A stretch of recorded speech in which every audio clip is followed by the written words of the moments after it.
الحمد للہ وحدہ والصلاة والسلام علی من لا نبی بعدہ اما بعد اعوذ باللہ من الشیطان الرجیم بسم اللہ الرحمن الرحیم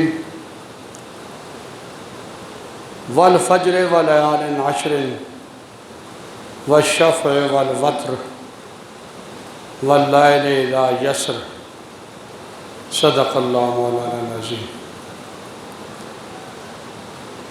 میرے بزرگوں، میرے بھائیوں، اللہ تبارک و تعالیٰ کی رحمتوں کا کوئی ٹھکانہ نہیں ہے، کوئی کنارہ نہیں ہے۔ اپنے بندوں کی مغفرت و بخشش کے لیے جا بجا اپنی رحمت کے ایسے خزانوں کے دروازے کھول دیے ہیں کہ اگر انسان صمیم قلب کے ساتھ، تطہیر قلب کے ساتھ تھوڑی محنت بھی کرے تو اللہ تبارک و تعالیٰ اس کے سارے گناہوں پہ رحمت کا قلم پھیر کے اس کے لیے جنت کے دروازوں کو کھول دیتا ہے۔ ذوالحجہ کے دن بھی اللہ تبارک و تعالیٰ کے انہیں رحمتوں کے خزانوں میں سے خزانہ ہے۔ ذوالحجہ کا چاند طلوع ہوتے ہی اللہ تبارک و تعالیٰ کے رحمتوں کے دروازے کھل جاتے ہیں۔ میں نے جو آیت کریمہ آپ کے سامنے 2-3 پڑھی ہیں آیات کریمہ، ان میں انہی راتوں کا ذکر ہے۔ والفجر سے مراد عرفہ کی صبح ہے۔ یوم عرفہ کی صبح اللہ قسم اٹھاتے ہیں، والفجر ولیال عشر، عرفہ کے دن کی صبح کی قسم ہے اور ذوالحجہ کی 10 راتوں کی قسم ہے۔ یہ بڑے بابرکت دن ہیں اور بڑی بابرکت راتیں ہیں۔ حضور پاک صلی اللہ علیہ وسلم کا ارشاد عالی ہے کہ جو عرفہ کے دن کا روزہ رکھے اللہ تبارک و تعالیٰ اس کو گزرے ہوئے پورے سال کے روزوں کا ثواب عنایت فرماتے ہیں۔ اور آج تو فتنوں کا دور ہے، ہر طرف سے بھانت بھانت کی آوازیں سنائی دیتی ہیں۔ کچھ لوگ کہتے ہیں اگر پیسے صدقہ کر دیے جائیں، بڑی وبا کا دور ہے، بڑی مشکل کا دور ہے، نقد پیسے صدقہ کر دیے جائیں قربانی کے بجائے، اس کا زیادہ ثواب ہے۔ قطعاً اس کا زیادہ ثواب نہیں ہے۔ ان احب الاعمال یوم النحر اراق الدم، حضور پاک صلی اللہ علیہ وسلم نے فرمایا کہ اللہ کے نزدیک یوم نحر میں، ذوالحجہ کی 10ویں تاریخ میں، بندے کا سب سے محبوب عمل یہ ہے کہ جانور کا خون بہایا جائے۔ اس سے زیادہ محبوب عمل اور کوئی نہیں ہے۔ یہ لوگ اپنی طرف سے، جس طرح وہ ایک فواد چودھری نہیں، فراڈ چودھری ہے، وہ بار بار مداخلت کرتا ہے، سائنس کا وزیر بن گیا ہے۔ وہ کہتا ہے کہ چاند، آج مفتی مدیب نے اس کو جھاڑا اور للکارا، اس کو کہا تو مطلق جاہل ہے، تجھے کیا پتا ہے کہ چاند کی حیثیت کیا ہے، کیفیت کیا ہے، اس کے نظر آنے کے مسائل کیا ہیں۔ حضور صلی اللہ علیہ وسلم نے فرمایا چاند کے پیدا ہونے کی بات نہیں ہے، فرمایا صوموا لرؤیتہ وافطروا لرؤیتہ فإن غم علیکم فاکملوا عدۃ 30۔ چاند کو دیکھو تو روزہ رکھو، چاند کو دیکھو تو افطار کرو۔ اگر چاند تمہیں نظر نہ آئے تو تم 30 کی عدت پوری کرو، 30 کے دن، 30 کی تعداد پوری کرو رمضان کے لیے۔ اور یہ الو کبھی کہتا ہے کہ چاند 20 سیکنڈ کا ہو گیا ہے، کبھی کہتا ہے 10 سیکنڈ کا ہو گیا ہے۔ آج فتنوں کا دور ہے میرے دوستو، اپنے ایمانوں کی حفاظت کرو۔ علماء اٹھ گئے،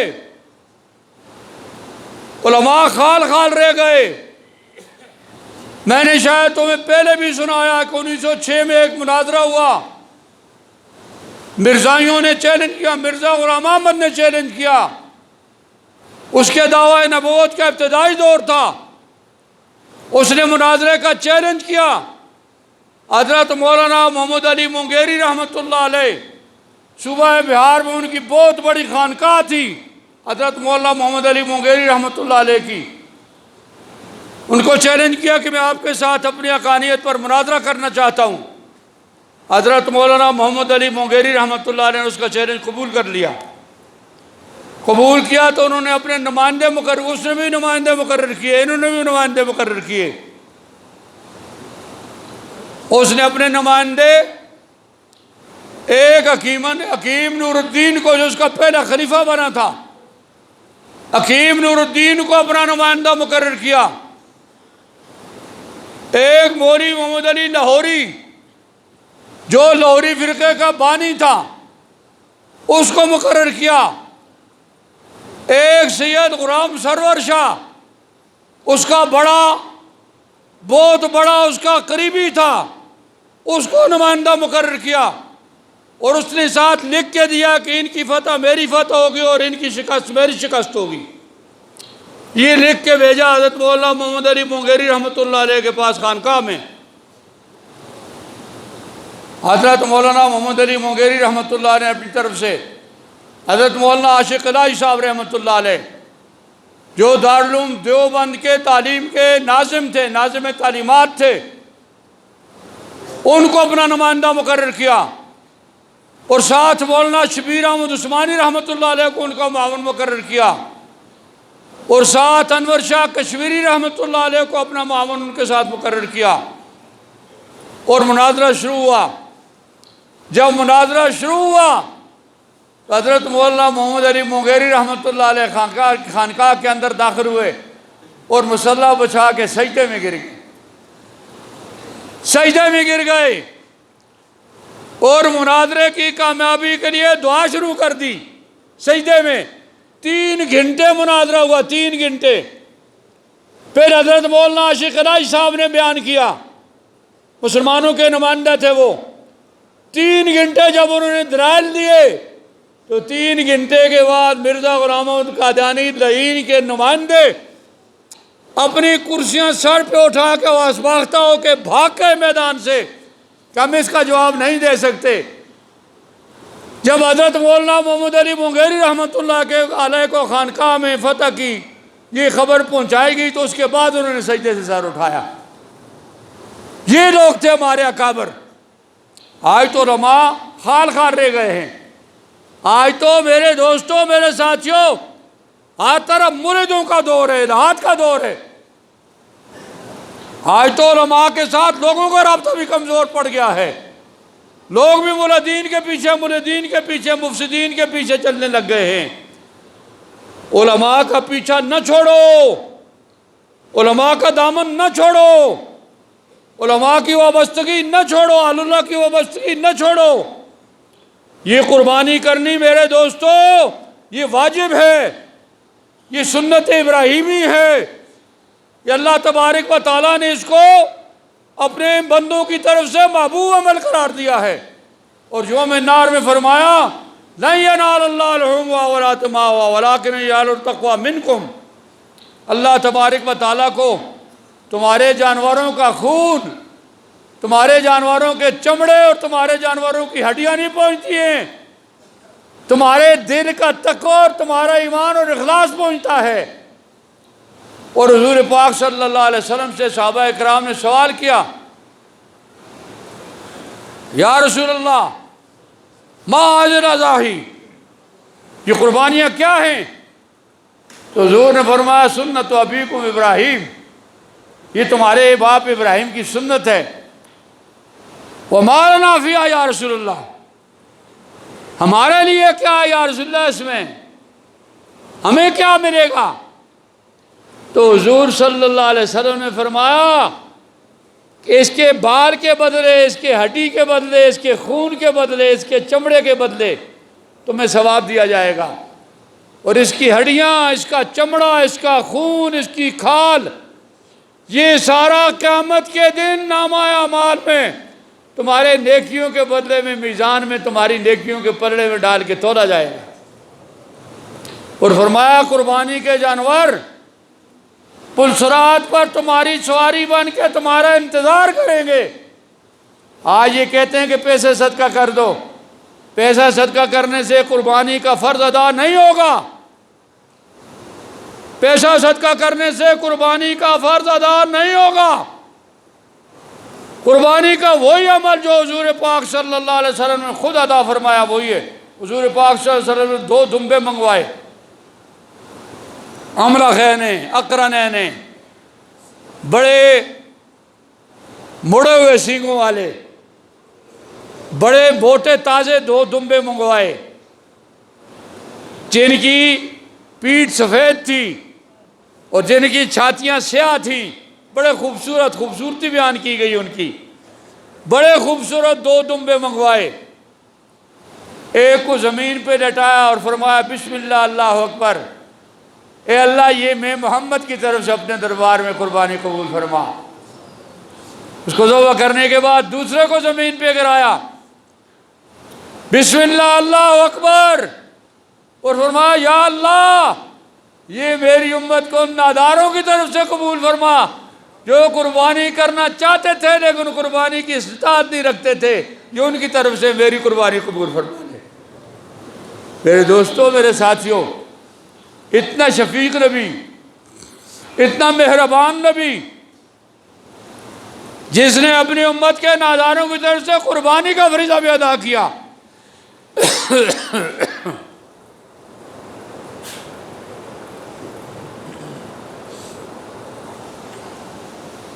آج اس کی سنتیں چھوٹ رہی ہیں، آج اس کے احکامات پامال ہو رہے ہیں۔ احساس نہیں ہے تمہیں اس کا خیال نہیں ہے؟ کیا منہ دکھاؤ گے اس کو کل قیامت میں؟ جس نے راتوں کو رو رو کے تمہارے لیے اللہ تبارک و تعالیٰ سے بخشش طلب کی ہے،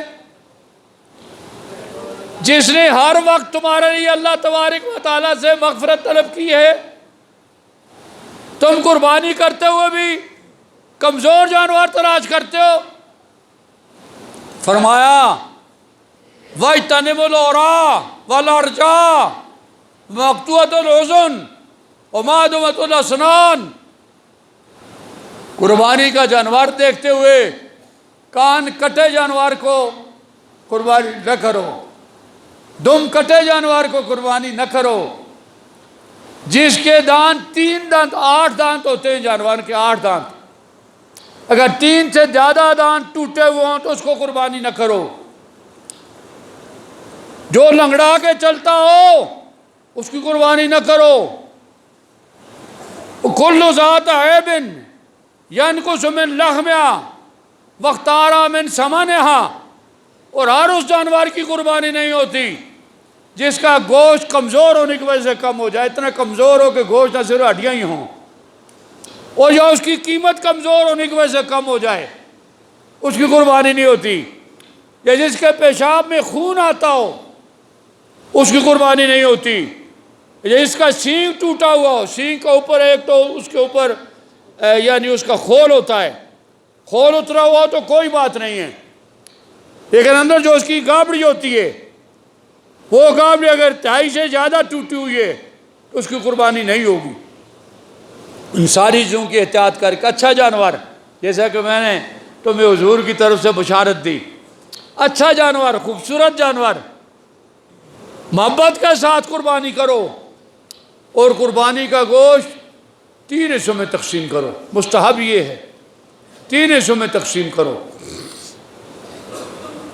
اذا وجبت جنوبها وَاتِّمُوا الْقَانِعَ وَالْمُعْتَرَ، جب اس کو تم وَكُلُوا مِنْهَا وَاتِّمُوا الْقَانِعَ وَالْمُعْتَرَ، جب اس کو تم ذبح کر چکو تو اس کے بعد خود بھی کھاؤ اور اچھے مالدار دوست کو بھی، اپنے رشتہ دار کو بے شک مالدار ہو اس کو بھی دو، والمعتر اور غریب کو بھی، مانگنے والے سائل کو بھی دو، 3 حصے بناؤ۔ اور اگر خود کثیر العیال ہے وہ سارا گوشت اپنے بچوں کو کھلا سکتا ہے، سارا گوشت گھر میں بھی کھا سکتا ہے، اس بات کی اجازت ہے۔ اگر وہ سال بھر گوشت کھانے کا اس کو اللہ نے توفیق دی ہوئی ہے تو گوشت تقسیم کرے، جن کو سال میں گوشت نہیں ملتا تاکہ ان کو بھی گوشت مل جائے۔ اور چمڑا اگر فروخت کر دے تو پیسے گھر میں خرچ نہیں کر سکتا۔ اگر چمڑا اپنے استعمال میں رکھنا چاہے، چارپائی بنا لے، کوئی اس سے ڈول بنا لے، کوئی رسی بنا لے، استعمال کر سکتا ہے، لیکن چمڑا جب فروخت کرے گا اس کے پیسے خود استعمال نہیں کر سکتا۔ پیسے پھر وہ صدقہ جس طرح زکوٰۃ اور فطرانہ تقسیم کرے اس طرح تقسیم کرے گا پیسے اس کے۔ اور یہ ہے کہ اس کی گوشت میں سے ذبح کرنے والے کو مزدوری میں گوشت نہیں دے سکتا، ذبح کرنے والے کو مزدوری میں اس کا گوشت نہیں دے سکتا، مزدوری الگ دے گا۔ ویسے اگر اس کو استحساناً گوشت دینا چاہے تو دے سکتا ہے، لیکن مزدوری بھی نہیں دے سکتا، مزدوری الگ دے گا۔ ذبح کرنے والے کو، گوشت کاٹنے والے کو مزدوری الگ دینی ہوگی، اور ویسے جس طرح حصے میں بنڈی میں کسی کو دیتا ہے تو بنڈے کے طور پہ اس کو اگر دیتا ہے تو دے سکتا ہے۔ تو یہ ساری باتیں امام مسجد کو اگر غریب سمجھ کے، مستحق سمجھ کے چمڑا دیتا ہے، سروڑا دیتا ہے تو دے سکتا ہے، لیکن اگر امامت کی اس کی اجرت میں مقرر کیا ہوا ہے تو نہیں دے سکتا۔ اجرت میں سروڑا چمڑا نہیں دے سکتا۔ اجرت میں اگر امامت کی تنخواہ مقرر ہے تو ٹھیک ہے، تنخواہ مقرر ہے، تنخواہ الگ دیتا ہے، کثیر العیال ہے امام تو اس سے زیادہ مستحق کوئی نہیں ہے۔ کثیر العیال ہے تو اس کو چمڑا بھی دے سکتا ہے، سروڑا بھی دے سکتا ہے، گوشت بھی دے سکتا ہے، لیکن اگر اجرت میں لگا کے پہلے چکائی ہوئی ہے یہ بات کہ مولوی صاحب آپ کو سروڑا بھی دوں گا، چمڑا بھی دوں گا، کھروڑے بھی دوں گا، یہ بھی دوں گا، پھر یہ بات ٹھیک نہیں ہے۔ مولوی صاحب کو تنخواہ الگ دینی ہے، تنخواہ الگ دینی ہے، تنخواہ کے علاوہ یہ چیزیں دے تو یہ سب سے بہتر یہ ہے کہ امام صاحب کو دے۔ یہ بات ہے۔ باقی دینی مدارس چمڑوں کے اور ان چیزوں کے زیادہ مستحق ہیں۔ دارالعلوم کے لیے ہم اس سے پہلے آپ سے چمڑے جمع کیا کرتے تھے، لیکن اس سال چونکہ ساون کا مہینہ ہے، بہت گرمی ہے، چمڑے خراب ہو جاتے ہیں، بھاؤ بھی بالکل نہیں ہے، اس لیے ہماری طرف سے باقاعدہ انتظامی طور پہ جمع کرنے کا انتظام نہیں ہے۔ اس لیے جو لوگ وہاں موقع پر چمڑا فروخت کر کے پیسے اگر دارالعلوم کے فنڈ میں جمع کرنا چاہیں تو ان کا بڑا احسان ہوگا، وہ پیسے دارالعلوم کے فنڈ میں جمع کرا سکتے ہیں، چمڑا موقع پر ہی فروخت کر دیں۔ چمڑا اگر 1 گھنٹہ 2 گھنٹے بھی رہ گیا تو خراب ہو جائے گا، ساون ہے آج کل، اور وہ لینے والے بھی بڑے نخرے کرتے ہیں، بھاؤ بھی بالکل نہیں ہے، 300-400 روپے چمڑے کا بتاتے ہیں، ساتھ گاڑیاں اور لوگ سارا دن بھاگ بھاگ کے ان کی شامت ہو جاتی ہے۔ تو اس لیے چمڑے جمع کرنے کا ہمارا باقاعدہ اس ساتھ پروگرام نہیں ہے۔ اگر جو لوگ چمڑا فروخت کر کے پیسے دارالعلوم کے فنڈ میں جمع کرا دیں تو یہ ان کی بڑی مہربانی ہوگی۔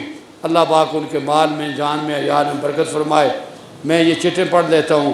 ایک ہمارے نمبردار شوکت خان، یہ گرلاٹ والے اکرم خان بابا نمبردار کے بیٹے،